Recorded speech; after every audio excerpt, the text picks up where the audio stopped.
पीके saw English classes में आपका बहुत बहुत स्वागत है। और मेरा एक और चैनल जो है खुला है, उसका नाम है एसएससी। जरूर ज्वाइन कीजिएगा एसएससी को।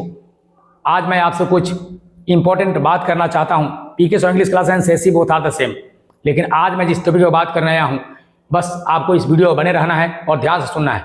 मेरे 4 प्रश्नों का उत्तर देना है आपको। अगर ये आप 4 प्रश्न का उत्तर देते हैं तो आप सही इंग्लिश सीख रहे हो या सही इंग्लिश पढ़ रहे हो। लेकिन अगर आपको उत्तर नहीं मालूम है तो आपको एक सही टीचर की आवश्यकता है। नंबर 1, नाउन आप सबने पढ़ा होगा।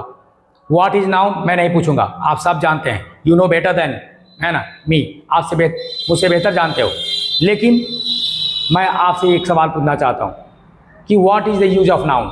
नाउन का यूज क्या है। Number 2, how many kinds of noun on the basis of existence. अस्तित्व के आधार पर संज्ञा कितने प्रकार के होते हैं। What is active noun and non active noun. अगर ये नहीं जानते हैं तो भी आप प्रॉब्लम में हैं। Number next, what the the placement of noun. नाउन का प्लेसमेंट क्या होता है, specially in a sentence. Translation के दौरान ये जानना जरूरी है कि नाउन का प्लेसमेंट क्या है। ये 4 सवाल आपके लिए नाउन से है। अगर ये 4 क्वेश्चन के अगर आंसर आप जानते हैं, it means you are on the right platform. आप सही पढ़ रहे हो, वरना आप क्या कर रहे हो, रट्टा मार रहे हो। What is noun. Noun is a naming word, that's all. How many kinds of noun on the basis of structure.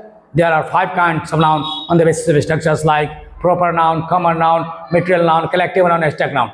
There is no use of such things. Use is important. What is usage of proper noun? Proper noun का use क्या है? What is usage of common noun? What is the number of common noun? What is the person of common noun? है ना, whether noun common noun is countable or uncountable, ये important है। Material noun के बारे में जानना है कि नंबर क्या है इसका, ये काउंटेबल है कि अनकाउंटेबल है, ये जानना जरूरी है। नाउन एक ऐसा चैप्टर है मेरे भाई कि अगर तुम उसको क्लियर कर लेते हो ना, 50% इंग्लिश का प्रॉब्लम यही खत्म हो जाती है। अगर आपको प्रॉब्लम्स ये 4 क्वेश्चन का उत्तर नहीं आता है, मतलब आप चाहे जितने क्लास से पढ़ते हो कोई मतलब नहीं रखता। आप 10+2 हो, इंटरमीडिएट क्रॉस हो या ग्रेजुएशन हो, पीजी हो, कोई मतलब नहीं रखता। मतलब कि आप जब भी आप इंग्लिश सेशन में जाओगे तो प्रॉब्लम्स फंसेगी। तो आप चाहते हैं ना 4 को मैं जवाब दे दूं, चलो मैं 4 को जवाब दे देता हूं। Number 1, is the use of noun noun. नाउन का प्रयोग क्या है, ये मत बोलना कि noun is always use to give an special identification of a person, place and things. ये नहीं कि नाउन का प्रयोग किसी व्यक्ति, वस्तु, स्थान को, है ना, जो है कि परिचय कराने के लिए, नामांकन करने के लिए, नहीं, ये कोई बात नहीं। मैं बताऊंगा कि नाउन का यूज क्या है। The noun is always use as a subject and object in a sentence. याद रखना, नाउन का प्रयोग हमेशा किसी वाक्य में या तो सब्जेक्ट के रूप में होता है और नहीं तो ऑब्जेक्ट के रूप में होता है। मीन्स सब्जेक्ट या ऑब्जेक्ट। अगर हम किसी स्टूडेंट को बोलते हैं कि रमेश बाजार जा रहा है, रमेश बाजार जा रहा है, और उससे बोलते हैं ट्रांसलेट करो, मैं रूल भी लिख देता हूं, subject plus is am are plus V4 plus subject. उस स्टूडेंट को सब्जेक्ट जानना है, सब्जेक्ट कौन है, तो आप उसको पढ़ा दो ना कि नाउन ही ऐसा शब्द है जो किसी वाक्य का या तो सब्जेक्ट बन सकता है, नहीं तो ऑब्जेक्ट। याद रखिए, फर्स्ट में आने वाला नाउन हमेशा सब्जेक्ट और सेकेंड में आने वाला हमेशा ऑब्जेक्ट। अगर डाउट हो तो जा रहा है, कौन जा रहा है, जब हु से क्वेश्चन करेंगे तो सब्जेक्ट, ठीक है ना। और ऑब्जेक्ट मेरा कौन है, ये बाजार है। रियल में ऑब्जेक्ट नहीं है कि ऑब्जेक्ट का क्वेश्चन हमेशा क्या होता है, लेकिन दूसरा क्या है, बाजार है। तब इसको ट्रांसलेट करेंगे तो मेरा क्या हो जाएगा, रमेश। अब चूंकि नाउन के बारे में बोले हैं कि नंबर जानना बहुत जरूरी है, प्रॉपर नाउन हमेशा सिंगुलर में रहता है, तो क्या लेगा, इज लेगा। उसके बाद क्या होगा, गो का V4, गोइंग। किसी भी V1 में ING लगा देते हैं तो क्या हो जाता है, V4। और उसके बाद कह रहा है कि ऑब्जेक्ट लगाइए, ऑब्जेक्ट कौन है मेरा, बाजार, सेकेंड नंबर पोजीशन पर। तो टू मार्केट, तो सर टू क्यों लगाए, तो किसी भी स्थान सूचक संज्ञा का पहले हमेशा टू का प्रयोग होता है, स्पेशली जब गोइंग लगा हो तब। अगर तुमको इंग्लिश पढ़ना है ना मेरे भाई, फटाफट इस चैनल को सब्सक्राइब कर लो। मैं ऐसे ऐसे यूनिक आइडिया बताऊंगा ना इंग्लिश में। बहुत सारे चेंजेस हो चुके हैं मॉडर्न इंग्लिश ग्रामर में भाई, कहाँ पढ़े हो पुरानी किताब लेकर। सब्सक्राइब कर लो फटाफट, और कल मिलते हैं एक नए वीडियो के साथ। और हाँ एक और बात है, मैं तो बताना भूल ही गया आपको, सॉरी। अब बात आता है कि sir placement of the noun, नाउन का प्लेसमेंट क्या होता है, उसका भी उत्तर बता देता हूं।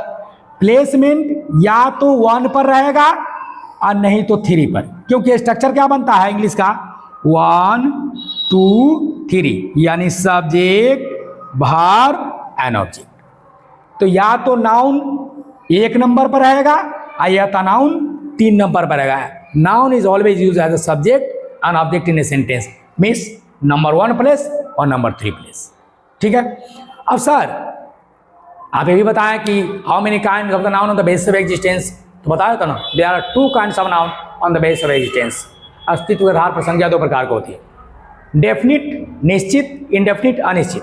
डेफिनिट नाउन किसे कहते हैं, तो जब आप आर्टिकल पढ़ते हो तो टीचर क्या बोलता है कि द एक डेफिनिट आर्टिकल है, उतना दूर जाने की क्या जरूरत है, आप नाउन को पढ़ लो ना। डेफिनिट नाउन वह नाउन जो दुनिया में मात्र एक है, उसका जेरेस कॉपी नहीं है, वो सारे के सारे डेफिनिट नाउन है, वो हमेशा द आर्टिकल लेगा। जैसे हिमालय डेफिनिट है, रामायणा डेफिनिट है, महाभारत डेफिनिट है, ताजमहल डेफिनिट है, गंगा डेफिनिट है, एक है इसलिए डेफिनिट है। रेड फोर्ट लाल किला एक है, कि और लाल किला है, एक है, तो क्या लेगा, द लेगा। यही बात आर्टिकल खत्म हो गया मेरे भाई, दूर जाने की क्या जरूरत है। उसके बाद अब आइए कि सर इनडेफिनिट नाउन मतलब वह नाउन जो निश्चित नहीं है। जैसे मान लो राम, कौन राम, पता नहीं। बॉय, कौन लड़का, पता नहीं। गर्ल, कौन है ना लड़की, पता नहीं लग रहा है। तो जितने भी इंडेफिनिट नाउन को 2 भागों में बांटा गया है, countable and uncountable, countable and uncountable, ठीक है ना। और सिंगुलर एंड प्लूरल, क्योंकि डेफिनिट नाउन का कोई ये नहीं है, मतलब नहीं, वो हमेशा सिंगुलर होता है, हमेशा काउंटेबल होता है। लेकिन यहाँ पर इंडेफिनिट नाउन में एक तो काउंटेबल, एक अनकाउंटेबल। जैसे राइस है, राइस है, वो भी इंडेफिनिट नाउन है लेकिन अनकाउंटेबल है, ठीक है, ऑलवेज सिंगुलर में। बॉय है, इंडेफिनिट नाउन है लेकिन काउंटेबल है, सिंगुलर है। बॉयज है, इंडेफिनिट नाउन है, प्लूरल है, काउंटेबल है, ठीक है, इस तरह से, ठीक है। तो 3 पॉइंट अब क्लियर हो गया। और 4th पॉइंट के लिए आप यहाँ इंतजार कीजिए, अगली वीडियो में मिलते हैं, आपको बताते हैं। Thanks for watching this video, thank you very much. Subscribe कर लो मेरे भाई, बहुत कुछ मिलने वाला है।